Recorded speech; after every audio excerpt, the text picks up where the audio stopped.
Desistir não é uma opção.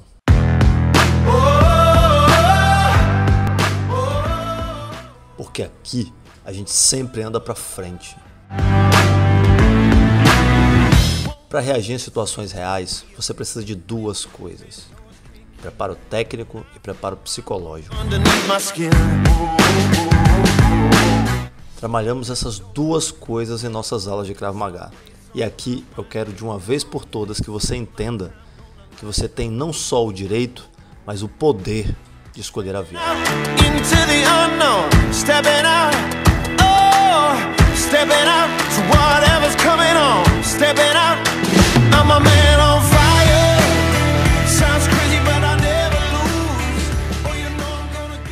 Boa noite, professor Carlos. Boa noite. Primeiramente, eu gostaria de saber como foi que o senhor conheceu o Krav Maga? Bom, eu conheci o Krav Maga 12 anos atrás. Eu tinha 19 anos e eu estudava física na UFBA. Tinha um colega que ele fazia Krav Maga e ele me chamou para poder fazer uma aula experimental. Eu lembro que eu cheguei atrasado e era uma aula às 5 da tarde, eu cheguei umas 5h15, né, 5h10 e pedi para entrar. Aí o Henrique deixou eu entrar. Eu fiz dupla com esse mesmo carinha, que ele era faixa laranja na época. Quando eu fui fazer a dupla com ele, o Henrique chegou assim e falou: ó, terminou, aí tá bom, graduados vai para um lado, faixas brancas continua fazendo o que está fazendo, e deu as costas e foi dar atenção para os graduados. Na minha cabeça, eu não era faixa branca, porque eu não tinha uma faixa, né? E eu também não era graduado, então eu não sabia o que fazer, eu peguei o foco, fui pro canto da aula e sentei numa cadeira que tinha ali perto do tatame. Aí o Henrique falou assim: filho, presta atenção, próxima vez que você sentar em minha turma, minha aula, eu vou arrancar suas duas pernas, tudo bem? Você entendeu? Aí, desde então, o Henrique foi como um pai para mim. Tá certo? O Krav Maga, enfim, quando eu comecei eu não consegui parar mais. Foi assim que eu conheci. Eu lembro que foi uma época bem difícil na minha vida e me ajudou a amadurecer muito como adulto. E como foi que o senhor continuou o Krav Maga apesar dessa dificuldade? A dificuldade não foi só financeira, não. Foi, assim, eu sou menino criado com vó. A minha avó me criou assim até o fim da vida dela. Então, basicamente, até os 19 anos eu fui criado com vó. Minha mãe também participou da minha criação, mas quando a avó está por perto, ela sempre estraga você. Ela ensinou para mim que as coisas vêm para minha mão fácil. E isso não é saudável. Não para a vida adulta. Quando minha avó faleceu, eu fui morar sozinho, foi uma fase assim que eu tive que, de adolescente criado com vó para adulto, pagando das próprias contas, isso aconteceu em tempo nenhum. E o Henrique me ajudou bastante nesse sentido. Sair do Krav Maga para mim naquela época seria abrir mão de todo esse amadurecimento e acolhimento que eu tive na hora lá. Então não tinha nem sentido isso na minha cabeça. Eu lembro que, é claro, eu passei por uma dificuldade financeira enorme, né? Tipo, um menino criado com vó, ninguém abriu emprego para mim assim. Falou: venha, trabalhe comigo, você é um bom professor de física. Isso não acontece. Tive que me virar e eu passei um aperto financeiro sério. A mensalidade, se eu não me engano, era R$200, 210, 250, não lembro. Mas era mais do que eu podia pagar e manter o meu padrão na época. Que não era gigantesco, mas era meu. Aí, basicamente, eu me mudei para a favela para poder continuar treinando. Essa foi a melhor decisão que eu tomei, porque assim, me permitiu economizar dinheiro pra caramba, entendeu? Aí, eu entendi o que significava economizar dinheiro mesmo. Isso é uma coisa que não se ensina em colégio. Você entender o que é, como é que administra para cá, para lá. E a segunda coisa, eu tive liberdade financeira de verdade, porque eu gastei muito menos do que eu ganhava. Eu me mudei para um quarto, que o banheiro era comunitário, e era R$115 com água e luz incluso. Pressão. Aí, eu tive a possibilidade de fazer o que eu quisesse com o resto do dinheiro. Eu devia ganhar naquela época uns R$700 por mês. Aí boa parte do meu dinheiro estava livre. Aí uns 200 e pouco ia para o Krav Maga. Eu ia de carona sempre para poder economizar, né? Gastava um pouco de dinheiro com alimentação, sempre que eu podia eu almoçava na casa de um amigo. Sempre dava o meu jeito e era assim. E, tipo, se eu não me engano, boa parte do dinheiro que eu ganhava era de vendas que eu fazia de coisas que eu vendia dentro do próprio Krav Maga. As pessoas às vezes compravam para me ajudar, às vezes compravam porque queria mesmo. Não tinha sentido isso aí. Nunca teve. Na minha cabeça, nunca teve. O senhor já praticou outras lutas. O que foi diferente no Krav Maga que te fez persistir até conquistar a sua faixa preta? Sim, eu já fiz outras lutas, né? Já fiz artes marciais. O Krav Maga foi diferente para mim. Foi bem diferente. Desde a primeira aula que eu fiz, o Henrique, você pode perceber que ele já me tratou como filho, né? A história que eu contei aqui.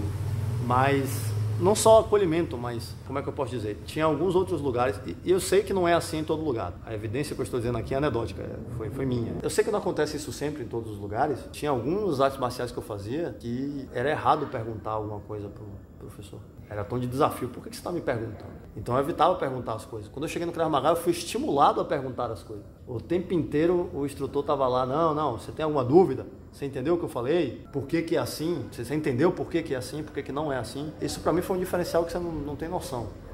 Porque o tempo inteiro eu estava sendo estimulado a pensar, a interagir, a tudo. E fora isso, eu vi que aplicava em situação real. Isso me deu uma confiança que nada tem comparação.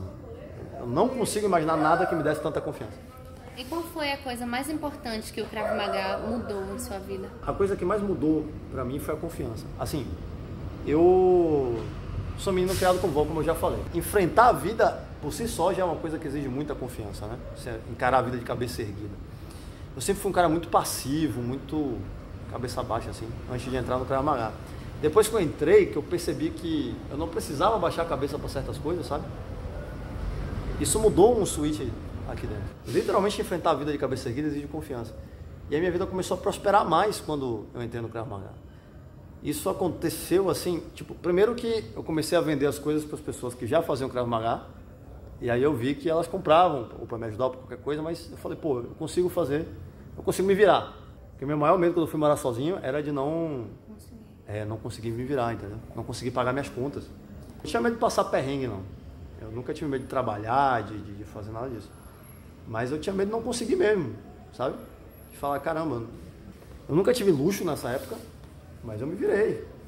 E muito da mentalidade necessária para você se virar, eu tirei do Krav Maga. De alguém chegar para você, tentar te humilhar, dizer que você não é capaz e tudo mais, e você olhar para a cara dele e falar, filho, você não sabe o que você está falando. Entendeu? Se impor, né? Exato, saber se impor, saber, enfim, saber enfrentar a vida mesmo. Nesse quesito, eu mudei completamente em relação ao Krav Maga. Tanto que, quando eu decidi me tornar instrutor, que eu persisti para virar faixa preta e tudo mais, de verdade eu não decidi virar instrutor para poder ganhar dinheiro. Claro que a gente ganha algum dinheiro sendo instrutor, mas eu poderia fazer um mestrado, fazer um doutorado. O cara que se forma em física, ele consegue qualquer coisa. Se você tem dúvida disso, faz física que você vai entender. Não sou um cara burro. Podia fazer concurso público, podia ser empresário, fazer qualquer outra coisa. Eu faço Krav Maga porque eu quero, foi uma decisão minha. Meu objetivo para ser instrutor de Krav Maga é tentar fazer com meus alunos um pouco do que o Krav Maga fez comigo. E aí eu fico parecendo um pavão toda vez que um aluno chega para mim e fala alguma coisa que mudou na vida dele. Esse é meu combustível. Se o senhor não fosse professor de Krav Maga, o que o senhor seria? Não tenho a menor ideia, cara. Eu não paro para pensar essas coisas, mas eu acho que eu seria empresário. Mas eu não sei. Eu gosto de... Não sei se por causa do Krav Maga ou coisa assim, eu criei uma mentalidade bem arrojada de fazer negócio, né? Então eu acho que eu seria um bom empresário. Eu acho que seria bem por aí. Mas a primeira coisa que eu ia perguntar se um dia o mestre Cop chegasse para mim e dissesse: ó, você não pode mais ser instrutor, você não pode mais dar aula. Se um dia isso acontecesse, a primeira coisa que eu ia perguntar: eu posso continuar treinando? Entendeu? Certeza. Porque sem treinar eu ia ser o cara mais infeliz do mundo. A parte boa do meu dia é dar aula e, sem dúvida, treinar tá lá na lista, no top 10. E o Krav Maga para todo mundo? Sim, com certeza. Todo mundo. Vamos tentar explicar aqui como é que funciona. Em 29 anos de Federação Sul-Americana de Krav Maga, nunca teve um caso sequer de vandalismo entre nossos alunos. Isso quer dizer que nossos alunos não são qualquer um. Isso por si só. Mas não que não é qualquer um porque eles são fortes ou fracos. Não são qualquer um porque eles têm uma mentalidade diferente. Entendeu? Eles não estão aqui para caçar confusão. E aí, para exemplificar para quem que é o Krav Maga, eu costumo dizer o seguinte: quando alguém pergunta para mim a idade, a que idade que pode começar a fazer Krav Maga? Normalmente quem pergunta isso é pai e mãe para ver se pode levar o filho. Uhum. Aí eu falo que é a partir de 12 anos. Mas tem criança de 9 anos que tem maturidade para estar aqui. E tem criança de 40 que não tem. Mas Krav Maga não é muito violento? Krav Maga violento? Não. Eu costumo diferenciar violência de agressividade. Na minha cabeça, violência é um ato agressivo praticado contra um inocente, uma pessoa que não está fazendo nada contra ninguém, está lá quieto. Alguém pratica uma atitude agressiva contra ele, isso é violência. Agressividade não. Você reagir a um ato violento, por exemplo, com agressividade não é violento. Uma pessoa tenta violentar uma mulher e ela se defende com agressividade, chutando no meio das pernas dele, saindo correndo. Agressivo sim, violento não. E o Krav Maga ele vai nessa linha. Todos os movimentos do Krav Maga, eles partem da defesa, do movimento de defesa. O que isso quer dizer? A gente não ensina o aluno a chutar a cabeça de quem está sentado na praça. Ao contrário, se o aluno está sentado na praça e alguém vem chutar a cabeça dele, a gente tem resposta. Para isso e para outras coisas. Sempre vemos os instrutores da Federação Sul-Americana de Krav Maga dizendo que são supervisionados pelo mestre Kobe. Como é essa supervisão? Sim, o mestre Kobe ele faz questão de estar do lado da gente o tempo todo. Só para você ter uma ideia, todos os exames de faixa amarela até a faixa preta, todos, quem faz é o mestre Kobe, em todos os estados.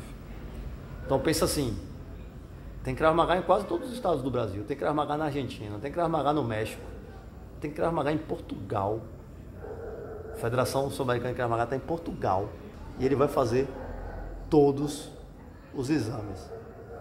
Não me pergunta como é que ele faz isso, mas ele faz. E toda vez que tem exame na Bahia aqui, ele está aqui. Com relação aos instrutores, isso também. Uma vez por ano tem um encontro obrigatório que a gente faz lá no Rio de Janeiro. Os instrutores vão. Além disso, eu vou para o Rio de Janeiro todo mês treinar. E eu treino com o mestre Kobe. E sempre que eu tenho a oportunidade de ter um curso lá no Rio, eu aproveito, treino com o mestre Kobe. Eu não criei o Krav Maga. Eu falo isso o tempo inteiro. E eu não tenho a menor pretensão de inventar o Krav Maga, de mudar o Krav Maga. Porque eu não vivi o que o Imi viveu. O Imi é o criador do Krav Maga. Eu tenho que beber da fonte. Eu tenho que treinar com o mestre, treinar com quem está perto lá.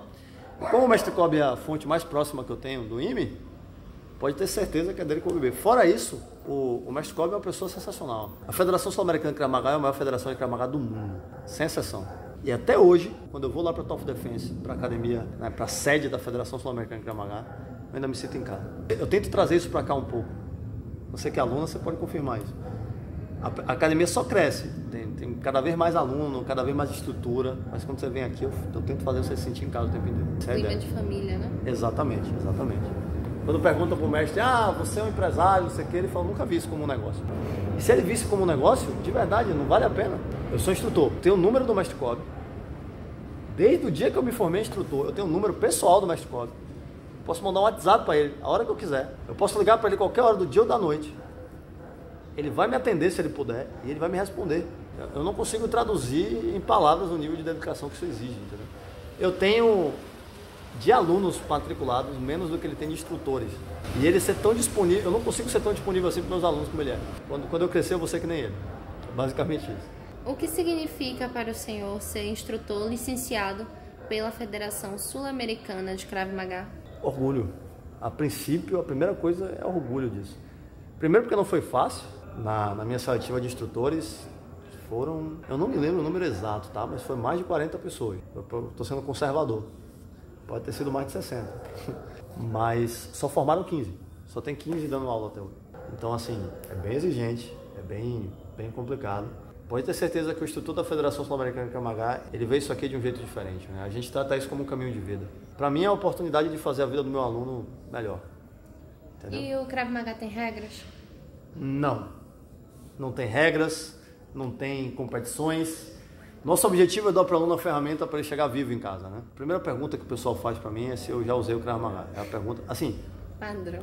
É, pergunta padrão, exatamente. O cara olha a faixa preta na cintura e fala, aí você já usou, instrutor? A verdade é que sim. A resposta curta é que eu já usei o Krav Maga, eu uso o Krav Maga o tempo inteiro. A gente usa para poder se proteger, para evitar e tudo mais, o tempo inteiro. Eu estou mais perceptivo, estou mais confiante. Isso por si só já evita um bocado de problema.